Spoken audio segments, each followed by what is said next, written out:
Welcome to question hour. Sindhu జలాల్లో వాటా కోసం పాకిస్తాన్ నాటకాలు ఆడుతోంది.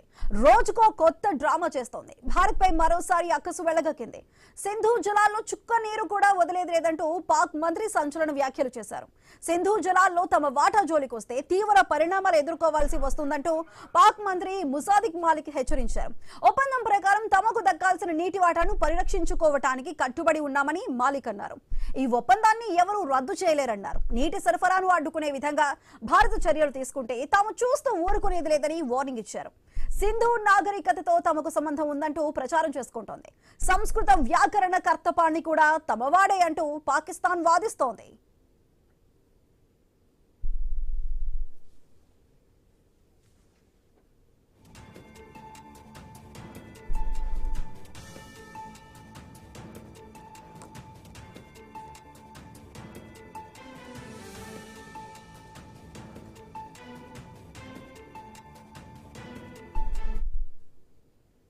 సింధు జలాల్లో వాటా కోసం పాకిస్తాన్ అయితే నాటకాలు ఆడుతుంది. రోజుకో కొత్త డ్రామా తెరపైకి వస్తుంది. దీనికి సంబంధించి పూర్తి డీటెయిల్స్, పూర్తి విశ్లేషణని మా కొలీగ్ హిమబిందు న్యూస్ రూమ్ నుంచి కంటిన్యూ చేస్తారు. Bindu, over to you.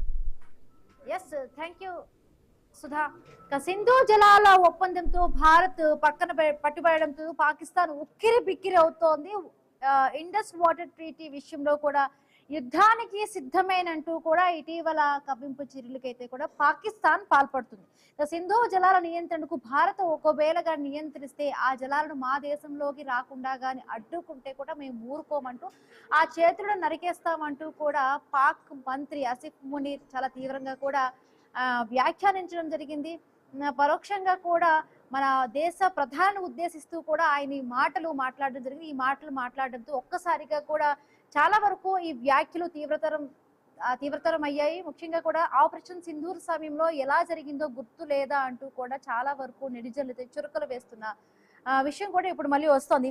So ముఖ్యంగా కూడా దీనికి సంబంధించి ఎందుకు మళ్ళీ దీనికి సంబంధించి ఇప్పుడు ఈ వివాదం మళ్ళీ రాజుకుంది అనుకుంటే, ఒకసారి పహల్గామ్ అటాక్ తర్వాత చాలా వరకు కూడా మన భారతీయులందరూ కూడా పహల్గామ్ అటాక్ లో చనిపోయిన తర్వాత భారతదేశం చాలా తీవ్రంగా కూడా స్పందించింది. ఈ సింధు జలాల సంబంధించి ఒప్పందం ఏదైతే ఉందో కూడా దాన్ని రద్దు చేస్తున్నామంటూ కూడా చెప్పుకున్న పరిస్థితి. బట్ అది జూన్ 2026 కల్లా కూడా అది అమల్లోకి వస్తుందంటూ కూడా దీనికి సంబంధించి సిఆర్ పాటిల్ ఒక మీటింగ్ లో కూడా మాట్లాడడంతో కూడా ఒక్కసారిగా కూడా పాక్ ఏమో దీనికి సంబంధించి మాట్లాడడం జరిగింది. సరే, దీనికి సంబంధించి ఈ అంశం వాటర్ కి సంబంధించి కూడా పాకిస్తాన్ ఒకటే అంటుంది, అది దేశ భద్రతకు సంబంధించిన అంశం అంటూ కూడా కీలకంగా ఒక భాగం అంటూ కూడా సింధు జలాల ఒప్పందం గురించి కూడా అది అమల్లో ఉంటుంది, దాన్ని ఎవరూ కూడా రద్దు చేయలేరు అంటూ కూడా అక్కడ పాకిస్తాన్ ప్రభుత్వం చెప్పుకొస్తున్న పరిస్థితి. ముఖ్యంగా సింధు దాని ఉపనదులను జలాలను పంచుకోవడానికి ప్రపంచ బ్యాంక్ మధ్యవర్తిత్వంతో 1960లో ఈ ఒప్పందం జరిగింది. ఈ ఒప్పందాన్ని నిలిపివేస్తున్నట్టుగా కూడా ప్రధాని మోదీ అంటే పహల్గామ్ అటాక్ తర్వాత కూడా పాకిస్తాన్ లో ఒక్క చుక్క కూడా నీరు పారబోయు అంటూ కూడా వ్యాఖ్యానించడం. ముఖ్యంగా 1960 ఒక చట్టం, అంతర్జాతీయ చట్టం ఏం చెప్తుంది, వరల్డ్ బ్యాంక్ మధ్యవర్తిత్వంతో ఈ చట్టాన్ని అయితే కూడా అమలు చేసుకున్నారు. బట్ ఇప్పుడు ఒక భారతదేశం ఒక్కటే ఏకపక్షంగా కూడా ఈ నిర్ణయాన్ని తీసుకుంటే అసలు అమలు అవుతుందా? సో దీనికి చాలా వరకు కూడా ఇప్పుడు పాకిస్తాన్ దానికి సంబంధించి కూడా ఆసిఫ్ మునీర్ చాలా తీవ్రతరమైన వ్యాఖ్యలు చేశారు. మన దేశ ప్రధాని ఉద్దేశిస్తూ కూడా ఆయన మాట్లాడడం, చాలా హెచ్చరికలు చేయడం, సైనిక చర్యలకు కూడా పాల్పడతామంటూ కూడా హెచ్చరిస్తున్నారు. సో మాట్లాడదాం, ఇదే కనుక జరిగితే అంటే ఒకవేళ మనం పాకిస్తాన్కి వాటర్ సింధు ట్రీటీ వివాదం ఏదైతే ఉందో దాన్ని నిలిపివేస్తే ముఖ్యంగా కూడా చాలా వరకు పాకిస్తాన్ దౌత్యపరంగా కూడా అడ్డుకట్ట వేయొచ్చుందుకు భారత్ చాలా వరకు కూడా ఈ విధంగా విశ్లేషిస్తుంది. బట్ అదొక ఏకపక్షంగా కూడా భారతదేశం ఒక్కటి కూడా నిర్ణయం తీసుకోగలదా? 1960 అంటే వరల్డ్ బ్యాంక్ మధ్యవర్తిత్వంతో చేసిన ఆ ఒప్పందాన్ని భారతదేశం ఒక్కటే కూడా పాకిస్తాన్ లేకుండా కూడా రద్దు చేసుకోవచ్చా? సో మాట్లాడదాము. విశ్లేషకులు మస్తాన్ రావు గారు జాయిన్ అయ్యారు. నమస్తే అండి మస్తాన్ రావు గారు. నమస్తే. నమస్తే.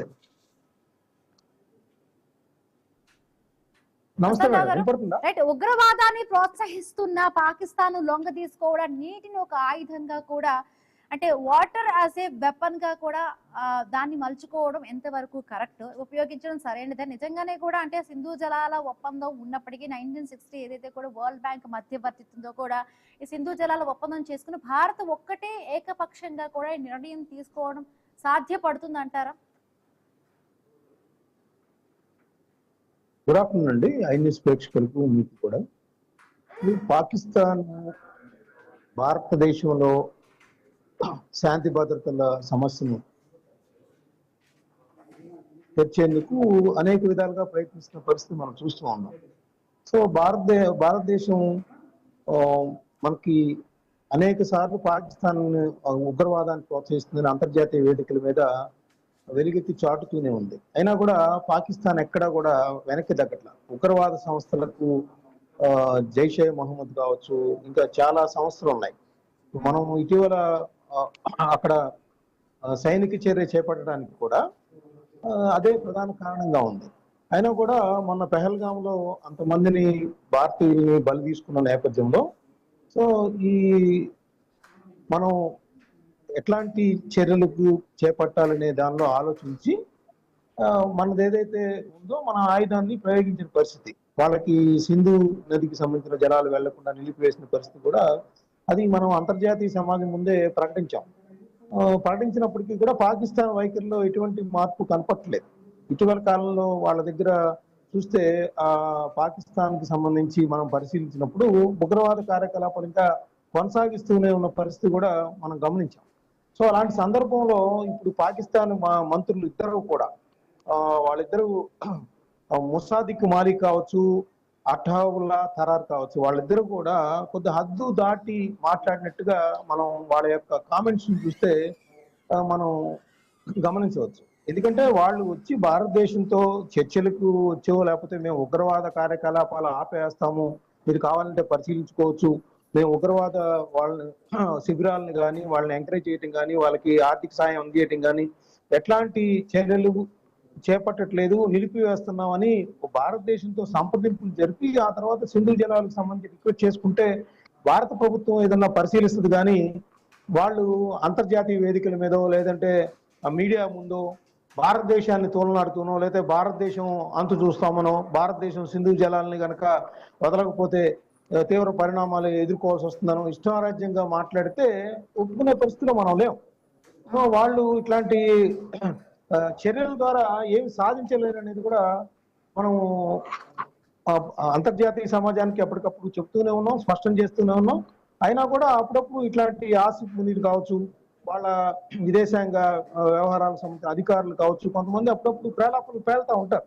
వాటిని భారత ప్రభుత్వం పట్టించుకునే పరిస్థితి అయితే లేదు. మస్తాన్ రావు గారు, ఇప్పుడు 1960 సింధు జలాల ఒప్పందం విషయంలో కూడా అంటే భారత్ అంటే చట్టం ఏం చెప్తుంది అంటే ఏకపక్షంగా కూడా నీటిని మళ్లించడానికి కానీ లేకపోతే నీటిని నిలుపుదల చేయడానికి కానీ భారత్కు ఆ హక్కు ఉంటుందంటారా? అంటే యాక్చువల్గా ఇప్పుడు సింధు నదికి సంబంధించి ఏంటంటే ఆ ప్రవాహం ఎటు దిశ ఉంది అనే దాని మీద అక్కడ ప్రాజెక్టులు నిర్మించడం జరిగింది. ఆ విధంగా ప్రపంచ బ్యాంకు 1960 అప్పుడున్న పరిస్థితుల నేపథ్యంలో, అప్పుడు ఇండియా పాకిస్తాన్ ఉన్న పరిస్థితుల నేపథ్యంలో సుదూర్భ వాతావరణంలో ఆ విధమైన ఒప్పందం అనేది 1960లో ప్రపంచ బ్యాంకు మధ్యవర్తిత్వంలో జరిగిన పరిస్థితి. సో అయితే పాకిస్తాన్ ఇటీవల కాలంలో చేస్తున్న చర్యలు భారతదేశ సార్వభౌమాధికారాన్ని ప్రశ్నించే రీతిలో కావచ్చు, వాటిని ఆక్రమణలు కావచ్చు, వాళ్ళ ఉగ్రవాద చర్యలు కావచ్చు, ఇవన్నీ ఉన్న నేపథ్యంలో ఖచ్చితంగా భారత ప్రభుత్వం తీసుకునే హక్కు తన భూభాగంలో ఏదైతే ఉందో దానికి సంబంధించి అది ఒప్పందానికి కొంత భిన్నంగా వ్యవహరిస్తున్నప్పటికీ కూడా ఖచ్చితంగా భారతదేశం తనకున్న హక్కు ద్వారానే ఈ విధమైన చర్యకు ఆ నీళ్లు నిలిపివేసిన పరిస్థితి అయితే మనం ఇక్కడ చూడొచ్చు. అయితే అప్పుడు 1960లో ఉన్న ఒప్పందం ఫలితంగా భారతదేశం ఎప్పటికీ కూడా ఈ నీళ్లను ఆపే హక్కు లేదంటే లేదు. ఎందుకంటే అది పాకిస్తాను మన పట్ల గౌరవంగా కానీ లేదంటే ఇతర అంశాల ప్రాతిపదికగా చూసినప్పుడు భారతదేశానికి ఎటువంటి ఇబ్బంది తలెత్తిన రీతిలో పాకిస్తాన్ చర్యలు ఉన్నప్పుడు మాత్రమే ఆ విధంగా ఆ నదీ జలాల్ని అటు పంపే విధానం భారతదేశం అనుసరిస్తుంది. కానీ అదేవిధంగా వాళ్ళు ఉగ్రవాద కార్యకలాపాలు ఎప్పుడైతే చేస్తూ ఉంటారో ఖచ్చితంగా భారతదేశం తన హక్కు విషయంలో కావచ్చు కొత్త నిర్ణయం కూడా తీసుకుంటానికి ఎప్పటికీ కూడా భారతదేశానికి సార్వభౌమ అధికారం ఉంటుంది. కాబట్టి ఆ విధంగా ముందుకెళ్తుందా ఇక్కడ మనం చూడొచ్చు.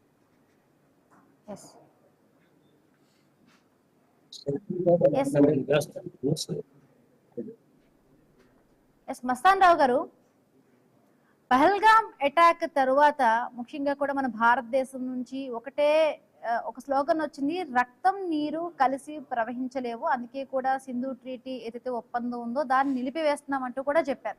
సో తాత్కాలికంగా దీనికి సంబంధించి కూడా నిలిపివేయాలంటారు, లేకపోతే ఇప్పటి వరకు కూడా చాలా సార్లు అంటే పాకిస్తాన్ కి మనకి యుద్ధం జరిగింది 1965లో, 1971లో, 1991లో. బట్ యుద్ధాలు జరిగినప్పుడు కూడా ఈ ఒప్పందాన్ని ఎప్పుడు కూడా ఉల్లంఘించలేదు. బట్ ఇప్పుడు మొన్న పెహల్గాం అటాక్ తర్వాత 2025 పెహల్గాం అటాక్ తర్వాత మాత్రమే ఈ ఒప్పందంని సంబంధించి కూడా భారతదేశం ఏకపక్షంగా కూడా నిర్ణయించుకుంది. ఈ నిర్ణయం అనేది తాత్కాలికంగానే తీసుకోవాలా, శాశ్వతంగానే తీసుకునే విధంగా కూడా చర్యలు తీసుకోవాలంటారా? అంటే ఇప్పుడు మనం భారతదేశం ఎందుకు పాకిస్తాన్ మీద అట్లాంటి కఠిన నిర్ణయం తీసుకుందంటే, భారతదేశంలో ఉండే ఆ పార్టీలు ఏవైతే ఉన్నాయో, కాంగ్రెస్ పార్టీ కావచ్చు, భారతీయ జనతా పార్టీ కావచ్చు, ఆ పార్టీ ప్రభుత్వాలు అనుసరిస్తున్న విధానాలు కూడా ఇక్కడ చూడవచ్చు. ప్రధానంగా ఏంటి, మనం పాకిస్తాన్ ఉగ్రవాద సంస్థలకి సహాయం చేయటం కానీ, లేదంటే జమ్మూ కాశ్మీర్ లో వాళ్ళ యొక్క కార్యకలాపాల ద్వారా భారతదేశ పౌరుల్ని ఎలా బలి తీసుకుంటున్నారో ఇలా పదే పదే చెప్పి చూసినప్పటికీ కూడా వాళ్ళు అదే విధమైన విధానాన్ని కొనసాగిస్తూ పహల్గాంలో ఏ విధంగా అయితే చేశారో చూశారు. సో ఆపరేషన్ సింధూర్ ద్వారా మనం పాకిస్తాన్ లో ఉన్న ఉగ్రవాద స్థావరాల మీద దాడులు చేసి వాళ్ళందరినీ కూడా మట్టుపెట్టిన పరిస్థితి కూడా ఉంది. అయినా కూడా ఇట్లా పహల్గాం దాడి నేపథ్యంలో భారతదేశ ప్రజల నుంచి పెద్ద ఎత్తున ఒత్తిడి ఎదురవుతా ఉంది. సో గతంలో ఇదే విధంగా వివరించారు కాబట్టి అప్పుడు కఠిన నిర్ణయాలు ఎందుకు తీసుకోలేదు, ఇప్పుడే ఎందుకు తీసుకున్నారంటే భారత ప్రభుత్వ వైఖరిలో పాకిస్తాన్ పట్ల మార్పులు వచ్చాయి. ఎందుకంటే పాకిస్తాన్ ఇన్ని దశాబ్దాల తర్వాత కూడా భారతదేశంలో శాంతి భద్రతలు అంతర్గత దెబ్బతీయాలనే ప్రయత్నాలు చేస్తున్నప్పుడు సో ఇలాంటి కఠిన నిర్ణయం తీసుకోవడం ద్వారా పాకిస్తాన్ అదుపులో పెట్టచ్చు అనేది భారత ప్రభుత్వ భారత్ నిర్ణయించారు. సో దానిలో భాగంగా జరిగింది. ఇదంతా ప్రాబ్లం ఎక్కడ వస్తా ఉందంటే, మనకి ఎవరైతే కేంద్ర జలశక్తి మంత్రి సిఆర్ పాటిల్ ఉన్నారో ఇటీవల కాలంలో ఒక ప్రకటన చేశారు. ఇప్పుడు ఆపడమే కాదు, అసలు 2028 నాటికి పూర్తి స్థాయిలో సింధు జలాలను పాకిస్తాన్కి ఆపివేయటం కూడా జరిగింది. అది పేజర్ మేనలో జరుగుతుంది. ఇప్పుడు టెంపరీగా అని అనిపిస్తున్నప్పటికీ కూడా 28 నాటికి పూర్తిగా ఆపేస్తా ఉంటే పాకిస్తాన్కి చాలా ప్రతిబంధకంగా ఉంటుంది. అక్కడ వేల మంది రైతులు ఆ యొక్క ఆయకట్టు అంతా కూడా బీడిపోయే పరిస్థితి ఉంటాయి కాబట్టి వాళ్ళలో భయం కలిగింది. ఆల్రెడీ పాకిస్తాన్ ఆర్థిక సంక్షోభంలో చిక్కుకుంది, ద్రవ్యోల్బణం పెరిగిపోయింది, పెట్రోల్ లాంటిది లీటర్ 500 రూపాయలకు అమ్ముతా ఉన్నారు. సో పాకిస్తాన్ ఇతర దేశాలు పాకిస్తాన్ కూడా చేసే పరిస్థితి లేదు. సో ఇవన్నీ నేపథ్యంలో వాళ్ళు ఇబ్బంది పడుతున్న పరిస్థితిని ఇక్కడ చూడొచ్చు. అందువల్ల వాళ్ళు భారతదేశం మీద సింధు జలాలకు సంబంధించి వాళ్ళ దేశ అధ్యక్షుడో ప్రధానమంత్రి భారత ప్రభుత్వంతో సంప్రదింపులు జరిపిన తర్వాత దీనిలో ఏమన్నా మనం వాళ్ళ దగ్గర నుంచి కూడా ఒక షరతులతో కూడింది. అంటే మేము ఉగ్రవాదులు అంటే భారతదేశానికి సంబంధించి ఏదైతే ఇబ్బందులు పెడుతున్నాయో ఆ ఉగ్రవాద సంస్థలు నిషేధిస్తామని కానీ, ఆ ఉగ్రవాద సంస్థల అధినేతలను మేము మట్టు పెడతామని కానీ, వాళ్ళకి ఎటువంటి ఆర్థిక సహాయం అందజేయమని కానీ ఏదైనా వచ్చి సంప్రదింపులు జరిపి ఆ విధమైన వాళ్ళు ఆ షరతులకు లోపలి పనిచేస్తామంటే తప్పితే భారతదేశం ఈ నిర్ణయం మీద పునరాలోచన చేసే పరిస్థితి లేదు. వీరశేఖర్ గారు అనలిస్ట్ జాయిన్ అయ్యారు. నమస్తే అండి వీరశేఖర్ గారు.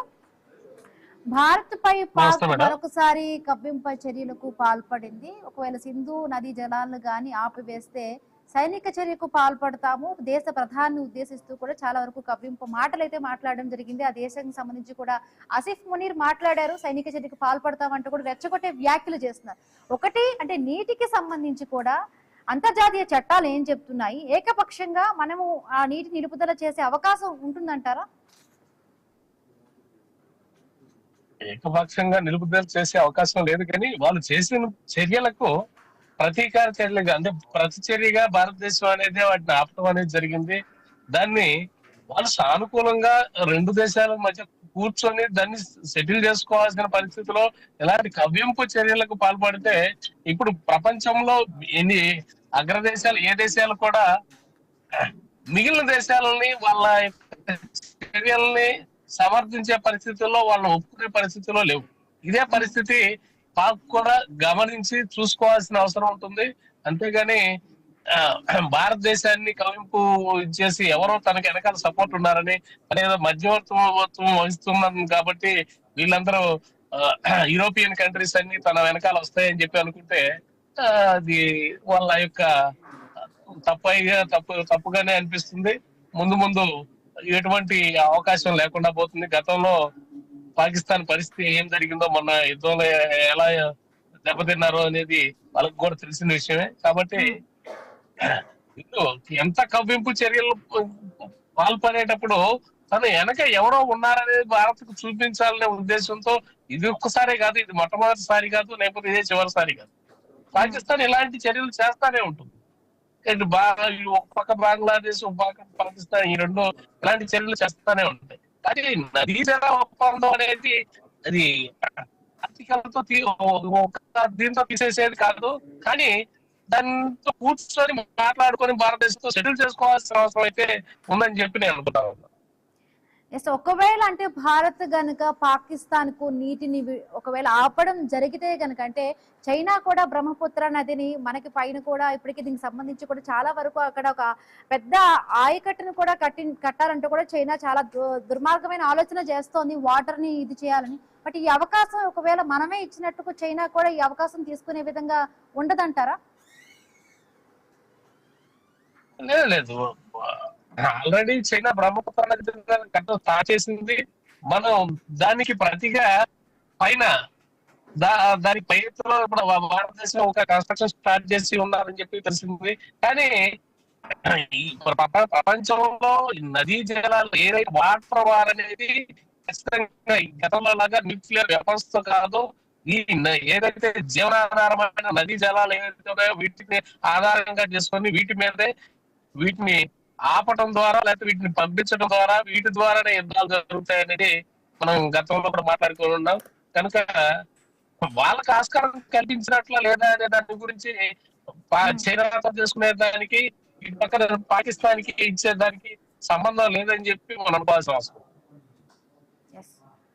మస్తాన్ రావు గారు, అంటే పాకిస్తాన్ కి వెళ్ళి ఇప్పుడు సింధు, జీలం, చీనాబ్ నదులు ఏదైతే తెచ్చే నీటి పరిణామం ఏదైతే ఉందో చాలా ఎక్కువగా ఉంది. మరి ఇదంతా కూడా ఒకవేళ ఆ నీటిని ఆఫ్ చేయడం జరిగితే, అంటే మొత్తంగా కాశ్మీర్ లో కూడా మనకంత స్టోరేజ్ చేసే విధంగా కూడా అంటే జలాశయాలకు సంబంధించి కూడా సరిపడగా అంటే ఆనకట్లు ఏవైనా ఉన్నాయంటారా? అవన్నీ ఒకవేళ ఫ్లో అయితే కూడా జమ్మూ కాశ్మీర్ కానీ పంజాబ్ కానీ ఆ ప్రాంతాలంతా మునిగిపోయే ప్రమాదం ఉండదంటారా?